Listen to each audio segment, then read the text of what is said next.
আসসালামু আলাইকুম। 1000 কোটি বছর পর জাহান্নামীদের শাস্তি কেমন হবে এই বিষয়ে পবিত্র কোরআনে উল্লেখ করা হয়েছে। আল্লাহ তাআলা পাপিষ্ঠ বান্দাদের জন্য জাহান্নাম প্রস্তুত করে রেখেছেন। যারা অবাধ্য অস্বীকারী পাপী তাদেরকে জাহান্নামে জ্বলন্ত আগুনে পুড়তে হবে। পক্ষান্তরে আল্লাহ তাআলার বিধান অনুযায়ী তার নির্দেশিত পথে চললে জাহান্নাম থেকে মুক্তি লাভ করে জান্নাতবাসী হওয়ার সৌভাগ্য অর্জন করা সম্ভব হবে। পবিত্র কোরআন ও সহিহ হাদিসে জান্নাত জাহান্নামের বিশদ বিবরণ বিদিত হয়েছে। জাহান্নামের আগুনের তীব্র তাপদাহ ও উষ্ণতা এত প্রখর ও যন্ত্রণাদায়ক হবে যা কল্পনাতীত। সেখানে রয়েছে আগুন হতে প্রস্তুতকৃত পোশাক, বিছানা, ছায়া, ভারী বেড়ি। সুতরাং যার সৃষ্টি লেলিহান অগ্নিশিখা হবে তার অভ্যন্তরস্থ বায়ুর ধ্বংসলীলা কত ভয়ঙ্কর হতে পারে তা ভাষায় প্রকাশ করা অসম্ভব। এ প্রসঙ্গে মহান আল্লাহ তাআলা বলেন, আর বাম দিকের দল কত হতভাগ্য, বাম দিকের দল তারা থাকবে বায়ু উত্তপ্ত পানিতে কৃষ্ণ বর্ণের ছায়ায়, যা শীতলও নয় আবার আরামদায়কও নয়। জাহান্নামীরা জাহান্নামের আযাবে অতিষ্ঠ হয়ে এক ছায়াকর বৃক্ষের দিকে ছুটে আসবে। যখন সেখানে পৌঁছাবে তখন বুঝতে পারবে যে এটা কোনো ছায়া দানকারী বৃক্ষ নয়, বরং এটা জাহান্নামের ঘন কালো ধোঁয়া।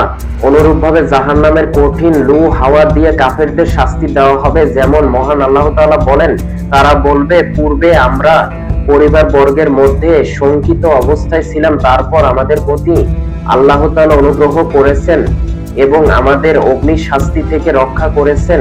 জাহান্নামের ছায়ার বর্ণনা দিয়ে আল্লাহ তাআলা বলেন, তোমরা যাকে অস্বীকার করতে চলো তারই দিকে চল 3 শাখা বিশিষ্ট ছায়ার দিকে, যে ছায়া শীতল নয় এবং যে ছায়া অগ্নিশিখা হতে রক্ষা করতে পারে না, তা উৎক্ষেপণ করবে অট্টালিকা তুল্য বৃহৎ স্ফুলিঙ্গ, তা পীতবর্ণ উষ্ঠ শ্রেণী সদৃশ। সেই দিন দুর্ভোগ মিথ্যারোপকারীদের জন্য জাহান্নামের অগ্নি বায়ুর উষ্ণতা এত প্রখর কঠিন যা সকল জাহান্নামীকে চূর্ণ বিচ্ছিন্ন করে দিবে।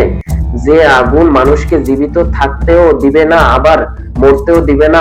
এ ব্যাপারে আল্লাহ তাআলা বলেন, কখনো না, সে অবশ্যই নিক্ষিপ্ত হবে পৃষ্ঠকারীর মধ্যে। আপনি কি জানেন পৃষ্ঠকারী কি? এটি আল্লাহর প্রজ্বলিত আগুন যা হৃদয়ে পৌঁছাবে। এতে তাদের বেঁধে দেওয়া হবে লম্বা লম্বা খুঁটিতে। জাহান্নামের উত্তপ্ত আগুনের তীব্রতায় তার অধিবাসীদের পিপাসায় বুক ফেটে যাবার উপক্রম হবে। তৃষ্ণার্ত পাপীরা পানির জন্য হাহাকার করবে, বুক ফাটা আর্তনাদ করবে। এক ফোঁটা পানির জন্য সেদিন তাদের গগন বিদারী চিৎকার শোনার কেউ থাকবে না। এমন কঠিন মুহূর্তে তাদেরকে দেওয়া হবে রক্ত পুঁজ মিশ্রিত দুর্গন্ধযুক্ত উত্তপ্ত পানি। প্রচন্ড পিপাসায় তারা উক্ত পানীয় পান করবে, কিন্তু তা তাদের তৃষ্ণা মেটাবে না, বরং আযাবের আরেক অধ্যায়ের সূচনা হবে। পবিত্র কোরআন ও সহিহ হাদিসে জাহান্নামীদের প্রদত্ত 5 প্রকার পানীয়ের বিবরণ পাওয়া যায়। কাফেরদেরকে জাহান্নামে ফুটন্ত পানীয় পান করতে দেওয়া হবে। এতে তার নাড়ি ভুঁড়ি ছিন্ন ভিন্ন হয়ে যাবে। তাদেরকে যখন খাদ্য হিসেবে জাক্কুম গাছের তিক্ত কাঁটাযুক্ত ফল দেওয়া হবে, তখন তা গলায় বেঁধে গেলে তারা পানি চাইবে। তখন তাদেরকে গরম পানি দেওয়া হবে এবং তারা তা তৃষ্ণার্ত উটের ন্যায় পান করতে থাকবে, যেমন আল্লাহ তাআলার বাণী। অতঃপর হে বিভ্রান্ত মিথ্যাবাদীরা, তোমরা অবশ্যই জাক্কুম বৃক্ষ হতে আহার করবে এবং তা দিয়ে তোমাদের পেট পূর্ণ করবে। জাহান্নাম অস্বীকারীদের শাস্তির বিবরণ দিয়ে আল্লাহ তাআলা বলেন, এটা সেই জাহান্নাম যাকে অপরাধীরা মিথ্যা প্রতিপন্ন করত। তারা জাহান্নামের অগ্নি ও ফুটন্ত পানির মধ্যে ছোটাছুটি করবে। সূরা আর রহমান আয়াত নং 43 থেকে 44।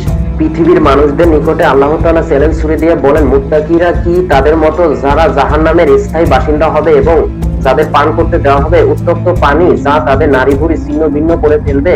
ইমাম কুরতুবী রহমাতুল্লাহ আলাইহি ওয়াসাল্লাম বলেন, এটি জাহান্নামীদের গলিত রস বিশেষ। আল্লাহ তাআলা বলেন, সুতরাং তারা আস্বাদন করুক ফুটন্ত পানি ও পুষ। মহান আল্লাহ তাআলা বলেন, তারা পানি চাইলে তাদেরকে বিগলিত গরম তৈলাক্ত ও দুর্গন্ধযুক্ত পানীয় প্রদান করা হবে যা তাদের মুখমণ্ডল বিদগ্ধ করবে। এটা নিকৃষ্ট পানীয়, আর জাহান্নাম কতই না নিকৃষ্ট আবাসের স্থল। জাহান্নামের শরীর থেকে নির্গত দুর্গন্ধযুক্ত ঘাম বিষাক্ত পুষ পান করতে দেওয়া হবে। এ মর্মে রাসূলুল্লাহ সাল্লাল্লাহু আলাইহি ওয়াসাল্লাম বলেন, প্রত্যেক নেশা সৃষ্টিকারী বস্তুই হারাম।